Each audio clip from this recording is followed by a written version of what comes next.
The morning she was found near the Ponte al Grazzi, her face pressed against cold stone and her bag gone, Thomas Abernethy was sitting in their rented apartment checking spreadsheets, completely unaware that the life he had built so carefully was not simply fracturing, it had already fallen, and he had been the last one in Florence to hear it hit the ground.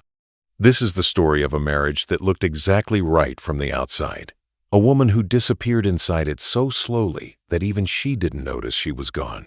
A city that has been making people fall in love and making catastrophic decisions for 500 years. And a man who understood the precise load-bearing capacity of every structure he had ever designed except the one that mattered most. This is what happened in Florence. All of it. The parts that made headlines, the parts that didn't, and the parts that no court transcript will ever fully capture. Claire Abernethy was 49 years old when she boarded the flight from Bristol to Florence Peretola Airport.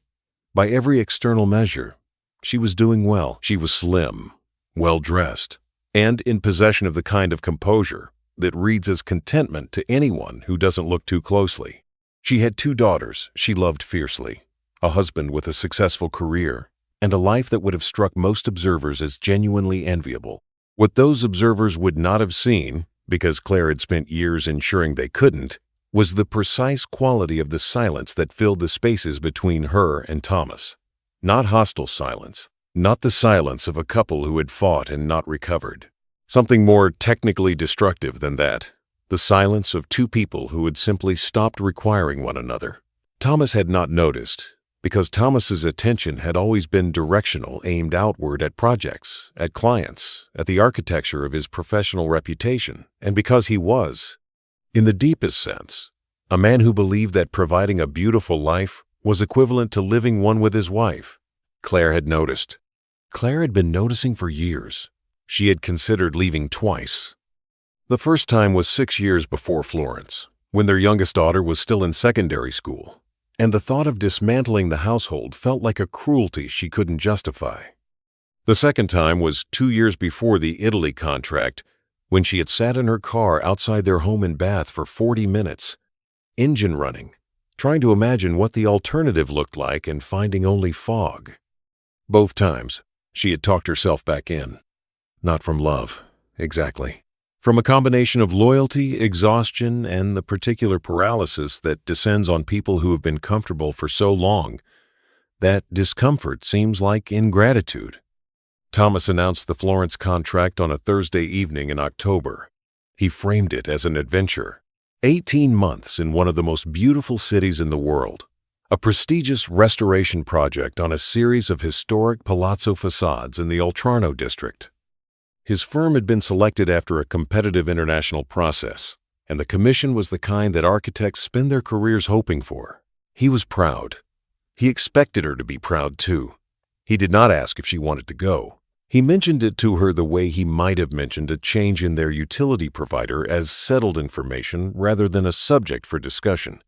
Claire's interior design work, which she had been quietly rebuilding after years of scaling back for the family, was not discussed. Her own professional trajectory was not discussed. Whether she had any interest in relocating her life to Italy for a year and a half was not discussed.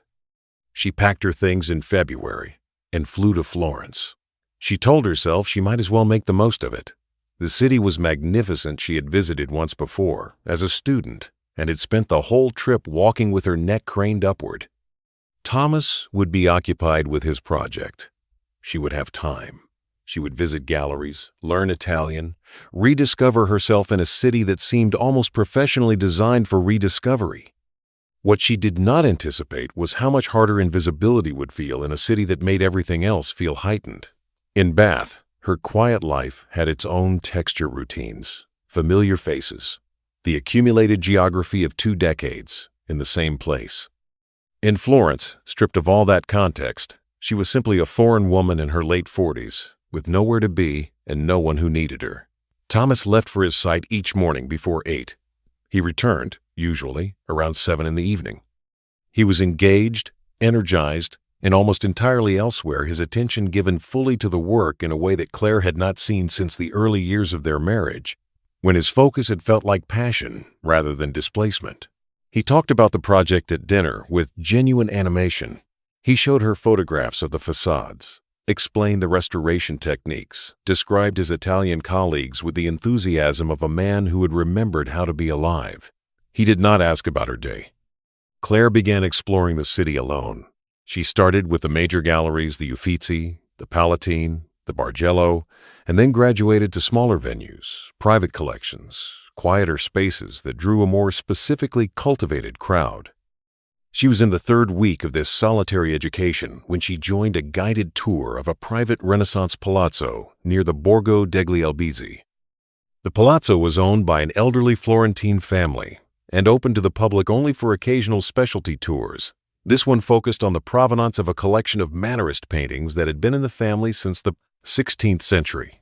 The guide was a man named Luca Ferrante. He was 41 years old and possessed the kind of physical confidence that has nothing to do with conventional beauty, a quality of complete ease in his own body, an unself-conscious authority over whatever space he occupied. He had dark hair beginning to silver at the temples, and he moved through the palazzo's rooms with the fluid proprietorial ease of someone who had been navigating beautiful spaces for a long time. His English was excellent, lightly accented, and deployed with surgical precision. He noticed Claire in the way that certain men notice certain women, not with the performative interest of someone beginning a seduction, but with what felt like a kind of genuine recognition. He directed several of his observations about the paintings toward her specifically, framing them as questions rather than pronouncements. He wanted to know what she saw, not what she knew what she saw. When she answered, he listened with an attention she had not experienced in years. After the tour, the group gathered in a small courtyard for wine and conversation. Luca circulated with the practiced ease of a professional host, but he returned to Claire once to ask which of the paintings had moved her most, and once, near the end of the evening, simply to say that she had asked the most interesting questions of anyone in the group that afternoon, and that he hoped she would come back. She went home to the apartment she shared with Thomas. Thomas was reviewing blueprints at the kitchen table and looked up briefly as she entered. "Good evening," he said. "How was it?" she said. He looked back down at his blueprints. "Good," he said. "Busy." Claire went to bed. She thought about Luca Ferrante for 3 days before she admitted to herself that she was thinking about him. On the 4th day, she sent an email to the Palazzo's events address asking about upcoming tours.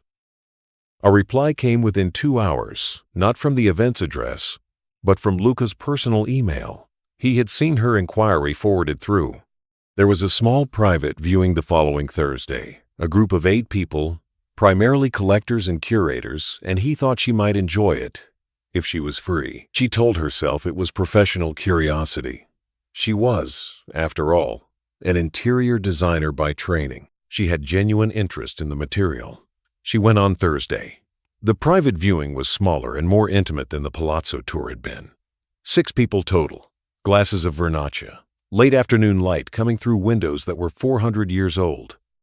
Luca guided the group through a discussion of the collection with a depth of knowledge that was genuinely impressive. He spoke about Flemish influence on Florentine patronage, about the relationship between pigment availability and artistic choice, about the way the paintings changed in quality of light as the afternoon moved toward evening.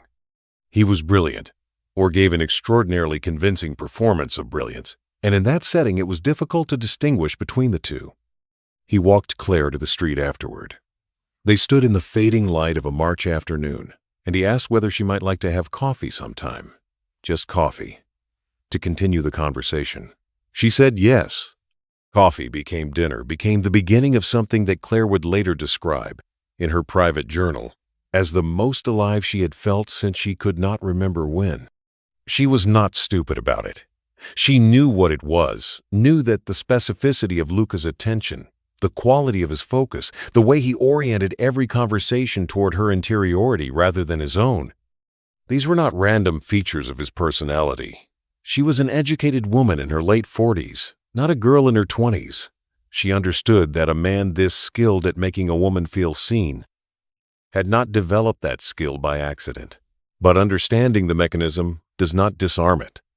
That is the cruelest aspect of this type of seduction, and the aspect most widely misunderstood by people who have never been subjected to it.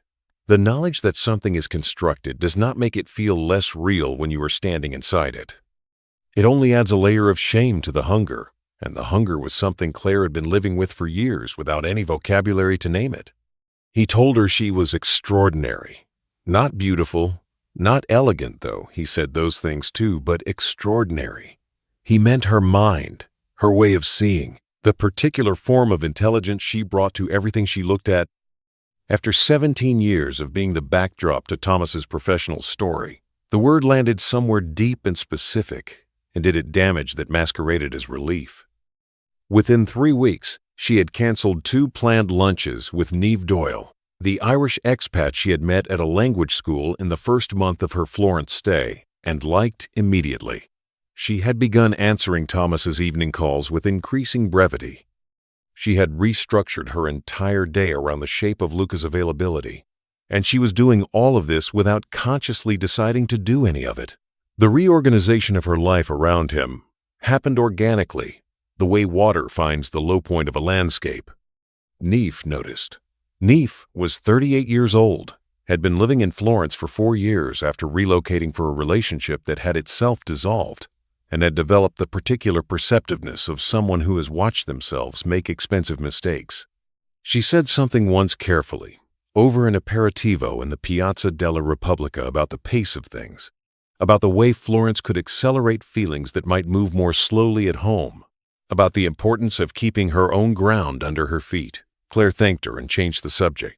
She did not want to hear it, not because she lacked intelligence, but because Neve's observation required her to step back from something that was the first genuine warmth she had felt in years, and she was not prepared to do that.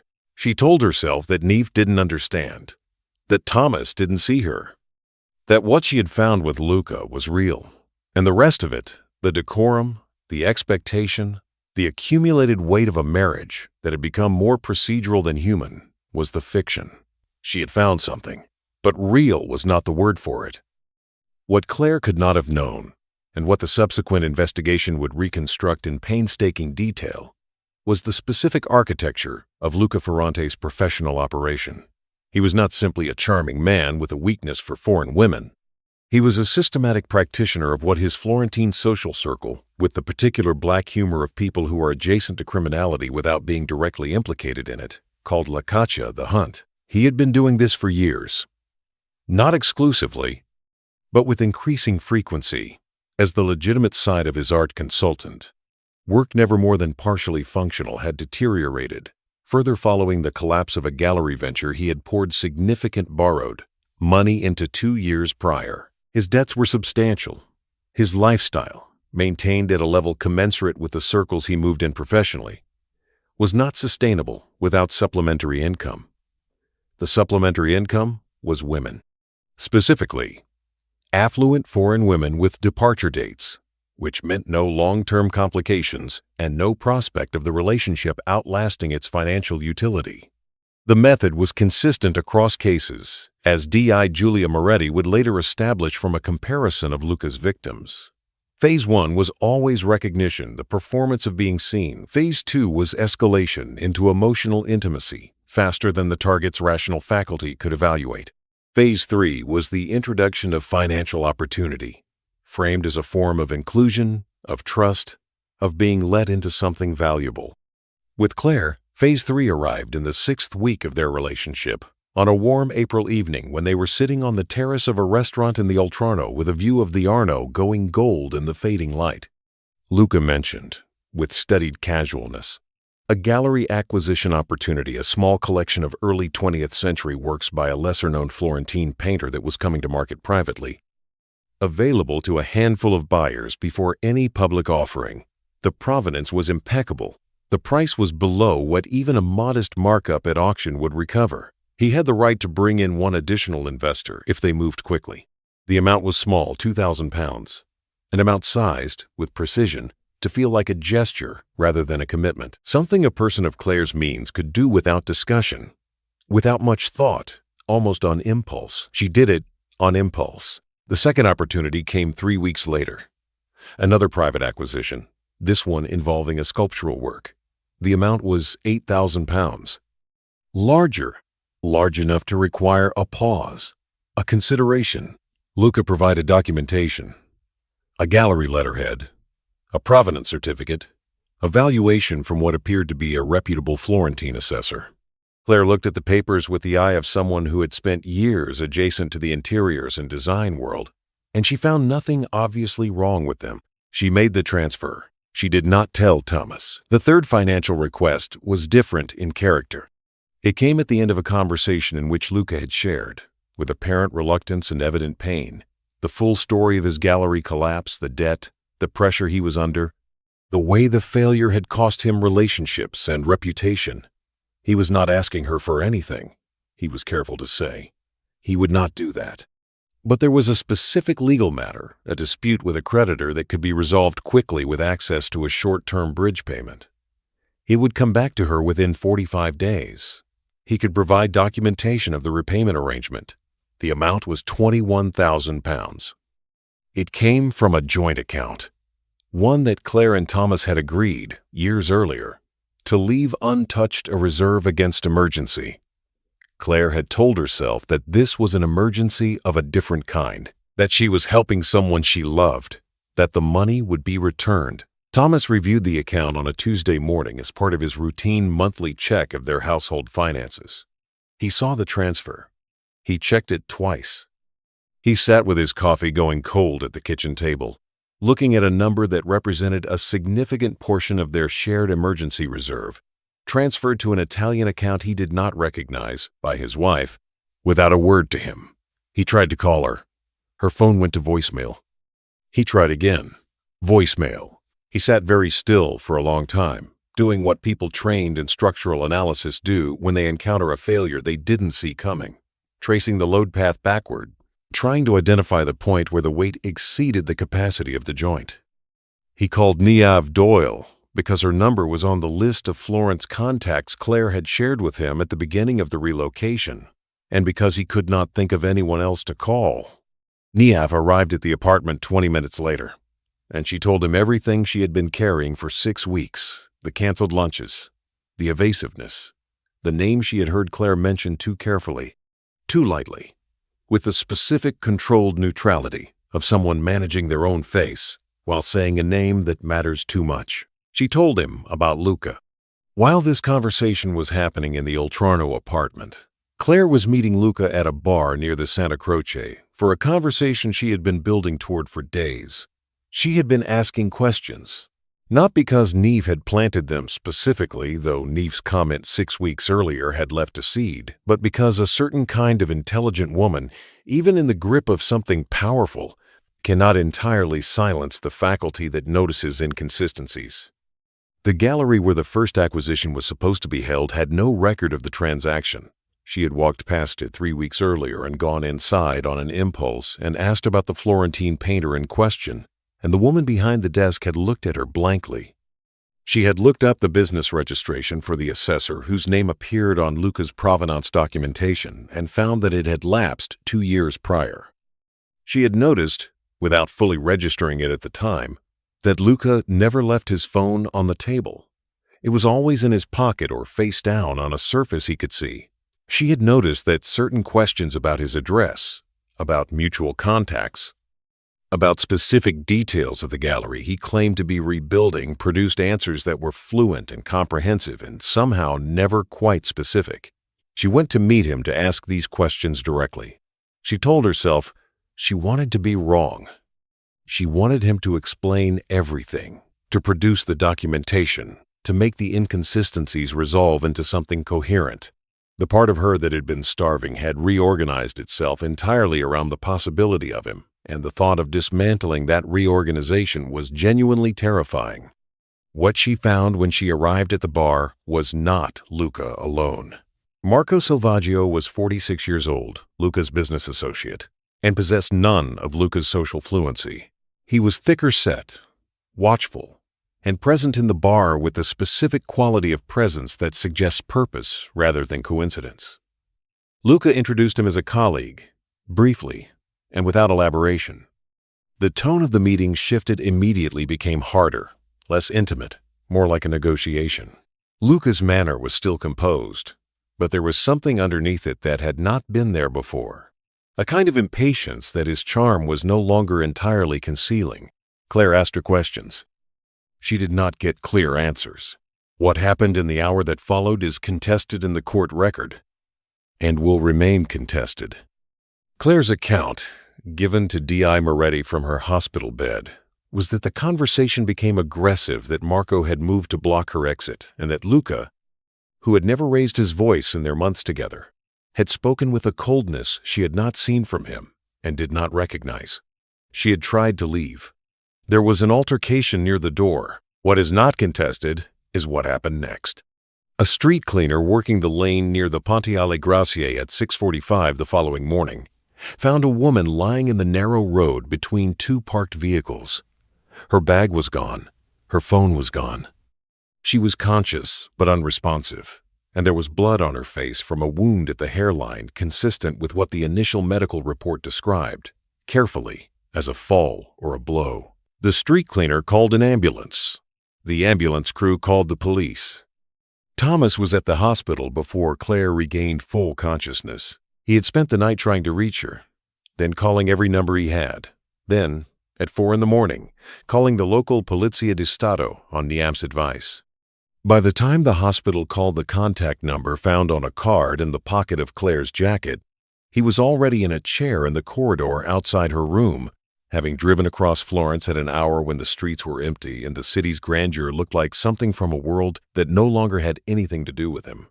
He sat in that corridor and did something he had not done since his father's death 15 years earlier. He cried, completely, without managing it, in a hospital corridor in a foreign country at 5 a.m, with the knowledge that his wife was injured, and that he had been the last person in Florence to know what she was doing, and that he did not fully understand yet what that meant about either of them. D.I. Giulia Moretti arrived 2 hours later. She was 44 years old, a career investigator with the Polizia di Stato who had been stationed in Florence for 11 years and had developed, through exposure, a comprehensive and largely unsentimental understanding of the specific pathologies that the city's beauty enabled.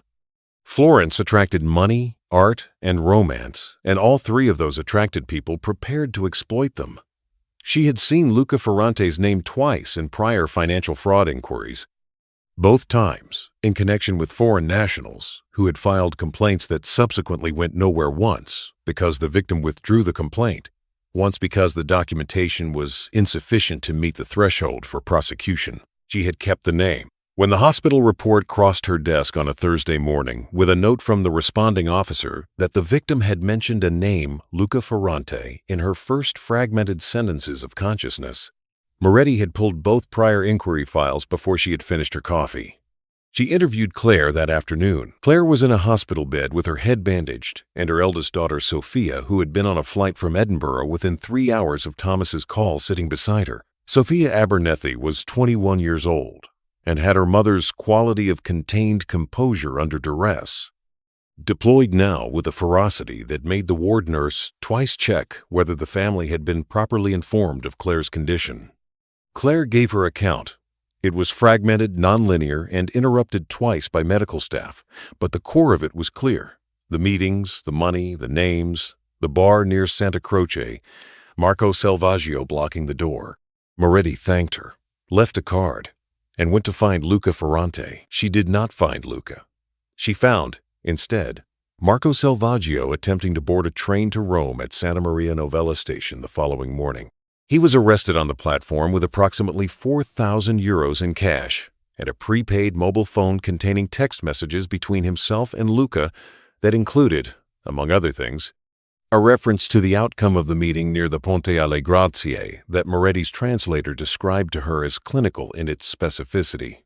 Luca was arrested within 72 hours. He was found at an apartment in the Fiesole Hills, above the city, which was registered to a name that was not his own. He had, in the 2 days since Claire was found, moved money, destroyed documents, and begun constructing an alibi with the focused efficiency of a man who had done this before.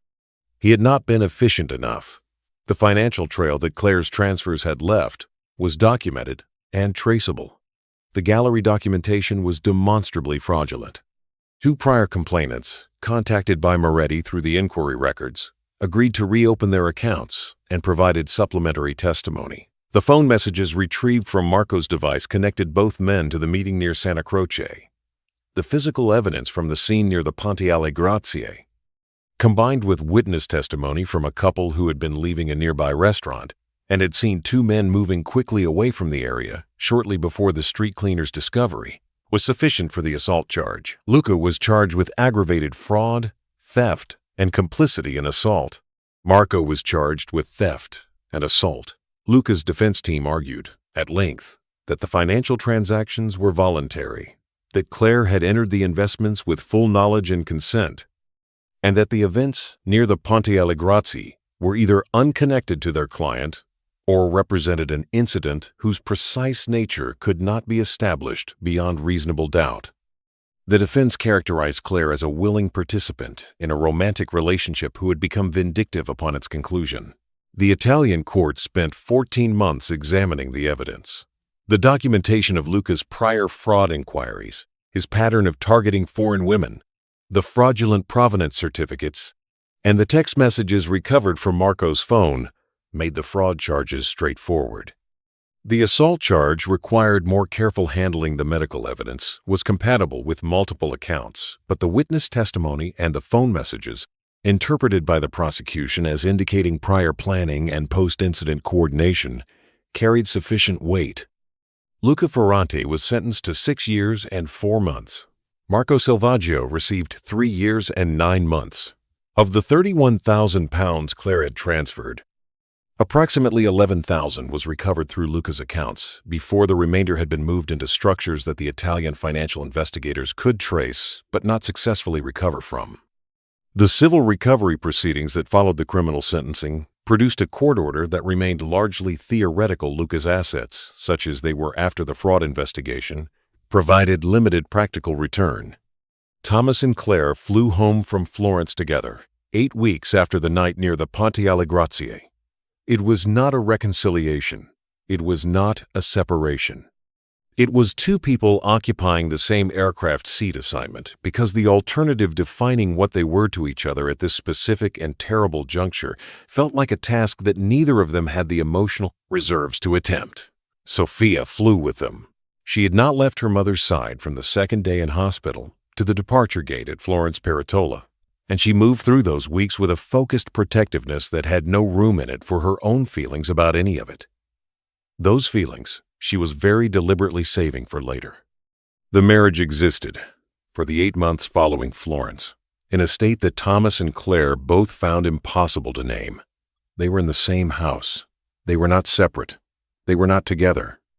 They had conversations that were functional and courteous, and that circled around the only things worth saying, with the careful avoidance of people moving through a room that contains a damaged load-bearing wall, aware of it, navigating around it, not yet ready to assess the structural implications. Thomas went back to his drafting table 3 weeks after returning to Bristol. His colleagues said he looked exactly the same. His partners, who had worked alongside him for long enough to know the difference, said he had aged a decade and 4 months, and that the quality of his silence had altered in a way that was not comfortable to be around. He drew meticulous plans for buildings that would stand for 100 years, in the way he had always done. He checked his dimensions carefully.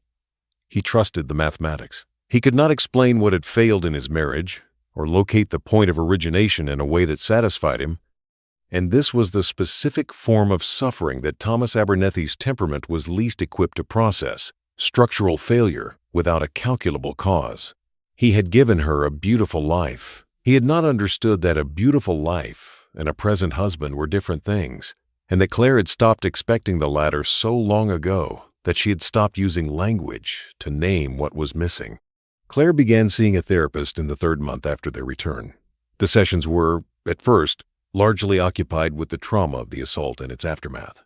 Slowly, they moved backward through Lucca, through Florence, through the 17 years of a marriage that she had been present in physically and absent from, in ways she was only now finding the vocabulary to describe. She wrote in her journal. She wrote about the particular shape of her loneliness in Florence, about the way Luca had understood how to read it and had read it against her. She wrote about shame, the shame of having been deceived at 49, the shame of the money, the shame of what it meant about her that she had been so thoroughly available to be manipulated. She wrote about Thomas not with hatred, which would have been easier, but with something more complicated, a grief for what they had not been, and for the person she had become inside a marriage that had slowly, without violence or cruelty, made her invisible. She also wrote once, in an entry that her barrister would later read aloud during the civil recovery proceedings, something that people who followed the case found either honest or self-serving depending on their own experience. I didn't go to Florence to burn my life down. I went because I couldn't remember the last time anyone looked at me and actually saw me. That's not an excuse. I know it isn't. But it is the truth, and I'm so tired of truths that don't fit neatly into the stories other people need to tell about what happened. Neve Doyle gave a complete witness statement to D.I. Moretti and sent Claire a single message after the sentencing. It was brief, and it was, by all accounts, neither recriminatory nor falsely reassuring. It was simply present, an acknowledgement that Neve had been there, had known, had said what she could, and that the rest of it was not hers to judge. Claire has never responded to the message.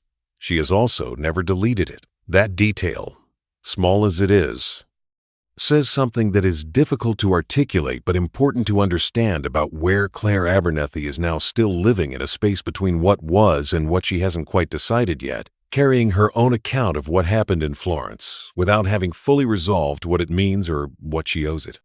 The British consulate, through Consular Officer James Pritchard, handled the official dimensions of the case with the weary procedural efficiency of a man who has processed too many variations of this particular category of story. The foreign national caught in an Italian legal situation, the paperwork, the liaison with local police, the calls to Bristol. He did his job entirely correctly and appeared, by several accounts, to feel the weight of none of it personally. That too is a kind of professional damage, though of a different character. What this case is, in the end, is not a simple story. It is not the story of a foolish woman who chose badly. It is not the story of an evil man who destroyed an innocent life, though he came close enough. It is not even, primarily, a story about infidelity, though that is the frame through which most people received it. It is the story of what happens when a marriage becomes a beautiful enclosure and both people inside it stop noticing what is not there. It is the story of how depleted people do not look depleted, they look fine, and they conduct their depletion privately and without vocabulary until they find themselves in a city that is engineered for feeling, standing opposite a man who has spent years learning how to identify the specific frequency at which lonely women in expensive shoes are broadcasting. Luca Ferrante did not create Claire's vulnerability. He found it, named it back to her in a language she had been waiting years to hear, and then turned it into a financial extraction operation with the practiced ease of a man for whom this was simply a business model. That is the horror of it. Not that a woman fell for a lie, but that the lie was built from something true, her genuine hunger to be seen, her real exhaustion, the authentic inadequacy of a marriage in which a brilliant man had provided everything except himself. Thomas built things that were meant to last. He understood load distribution, stress thresholds, the elegant mathematics of weight and support. He did not understand, until Florence, that a marriage is not a structure you design and then inhabit. It is a structure you have to keep building, every day, together, or the weight of what is neglected eventually finds the weak joint. He understands it now. Whether that understanding came early enough to matter is the question that Thomas Abernethy sits with at his drafting table in Bristol. It is a question that has no clean answer. And he is a man who has spent his professional life finding clean answers. And this is what growing older sometimes looks like, learning to hold the questions that don't resolve. The Ponte alle Grazie still stands, as it has for centuries, crossing the Arno in the quiet part of the Oltrarno, where the tourist traffic thins and the city becomes something more like itself. People cross it every day. Some of them are falling in love. Some of them are being used. Some of them are doing both simultaneously and will not know the difference until much later, if at all. The city doesn't differentiate. It never has. Florence has been making people feel more alive than they have any right to feel since the 15th century, and it will keep doing it. And some of that will be beautiful, and some of it will cost more than the people involved have to spend. Claire Abernethy was not looking for a love story when she went to Florence. She was looking for proof that she still existed. She found something.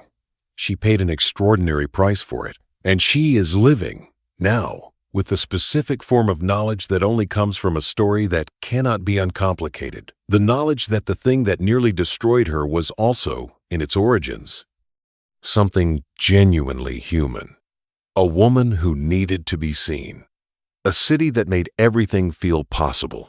A man who understood both and chose to use them. That knowledge does not simplify anything. It is not supposed to.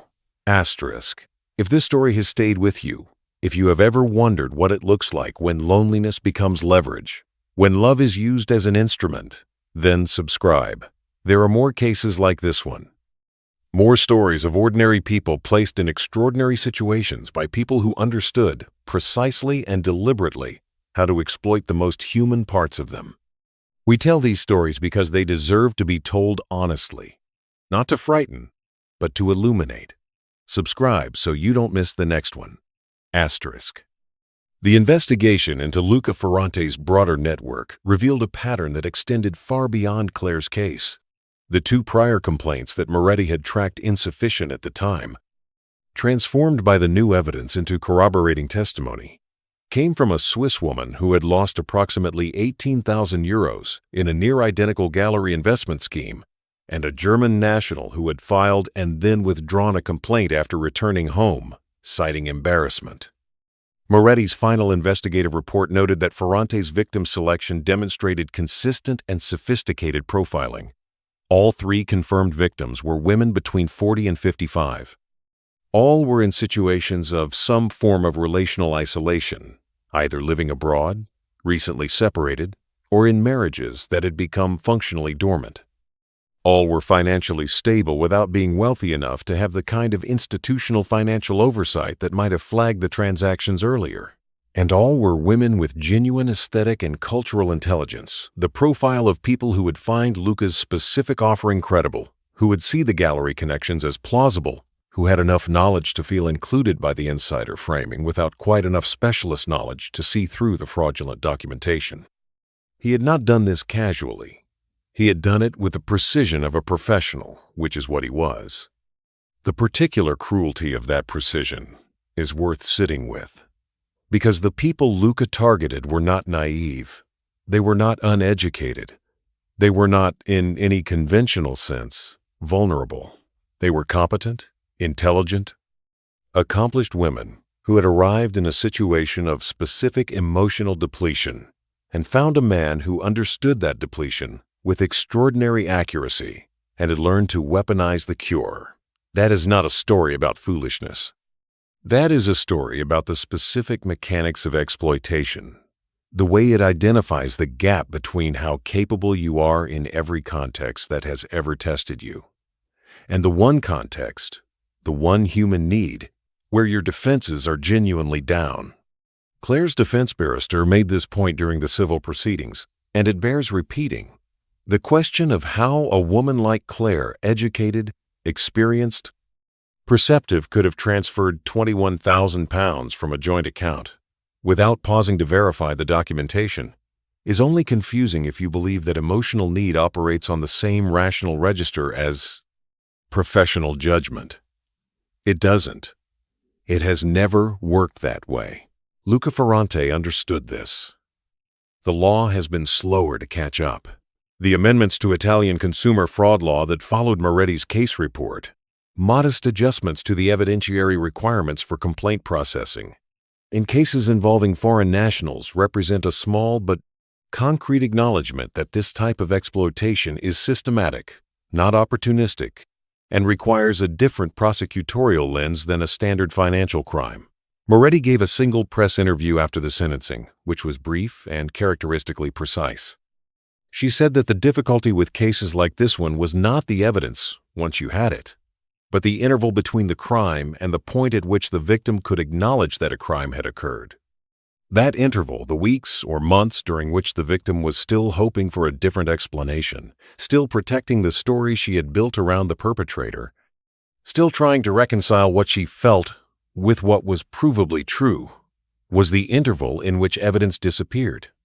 Money moved, and perpetrators created distance. The best protection, she said, was not skepticism. It was speed.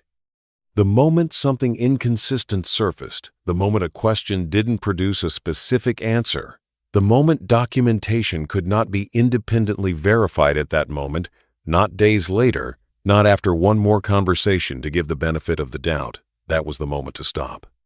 She was asked whether she felt sympathy for Claire Abernethy. She said she felt something more useful than sympathy. She said she felt the particular clarity that comes from having watched a preventable outcome all the way to its conclusion, and she intended to use it. That is Julia Moretti in her entirety, and it is probably, given the number of Luca Ferrantis who exist in the world, the most valuable perspective in this story. Thomas returned to work, as noted, within 3 weeks of arriving back in Bristol. Those who saw him during those early months described a man who was unchanged in his routines and profoundly altered in a quality that was harder to name. He was still precise, still thorough, still the first person in the office and often the last to leave. But there was something in the way he sat at meetings, the particular quality of his stillness that his longest-serving colleague described as a man who has learned that a building he designed and trusted has failed, and is still trying to understand how the physics of it work. He did not file for divorce in the 8 months after their return. He also, as stated, did not reconcile. He and Claire occupied the house in Bath in a configuration that was neither one thing nor the other, civil, functional, and suspended, as though both of them were waiting to see what the other would do, while being equally unwilling to do it first. The resolution, such as it was, came not from a confrontation but from a conversation. A quiet Sunday morning, about 8 months after Florence, when neither of them had anywhere to be and the house was very still, and Thomas asked Claire without preamble whether she had been happy. Not recently, in general. Over the course of the 17 years, she told him the truth. It took a long time. He listened without interrupting. This, Claire would later note, was the first extended conversation in which Thomas had listened to her without appearing to be managing the pace of it. What came after that conversation is theirs and not this story's to tell. What can be said is that they did not immediately know what they were going to do, and that both of them, for the first time since before Florence, seemed to be genuinely willing to find out. Whether that matters, or whether it came too late, or whether it matters precisely because it came this late and not before, that depends on things the story cannot resolve. Some structures can be rebuilt on the original foundation, stronger in the damaged places because of what broke them. Some cannot. The skill is in the honest assessment of which kind you are standing in. Thomas Abernethy knows how to make that assessment in buildings. He is learning how to make it everywhere else. And Claire is learning, more slowly and more painfully than she would have chosen, what it means to be seen, actually seen, by herself, without the mediation of either Thomas's blindness or Luca's manipulation. That is the work that does not end when the court case ends or when the sentencing is announced or when the plane touches down at Bristol and the city you have been living in recedes behind you. That work, the real work, the work of becoming legible to yourself after years of disappearing into other people's stories, that is the work she has left to do. Florence is 5 hours away by air. In another season, the light falls differently on those palazzo facades, and the tours move through the same rooms, and the Arno goes gold in the late afternoon in the way it always has. The city does not carry the memories it creates in the people who move through it. It holds its beauty with perfect indifference. The people it has altered carry it for it. That is, in the end, both the glory and the cost of places and people that make you feel more alive than ordinary life allows. The feeling is real. The cost is also real. And the only reliable protection against paying more of the latter than the former is the willingness to know the difference early, before the warmth has become dependency, before the documentation is signed, before the person you have decided to trust has had long enough to identify precisely and without mercy the exact dimensions of the gap between who you are and who you need someone to see. Luca Ferrante is in a prison in Italy. He has expressed no remorse. Thomas Abernethy draws buildings in Bristol. Claire Abernethy writes in her journal, "Sophia calls every Sunday. Neve's message is still in Claire's phone. And the work continues, as it always does, in the spaces that stories like this one open up the recognition that we are all, in our specific ways, structures under load, and that the question of whether we hold or fail is not answered in the catastrophic moment. It is answered in all the small moments before it, in whether we are paying attention to what is bearing weight, and whether we are honest about what we find.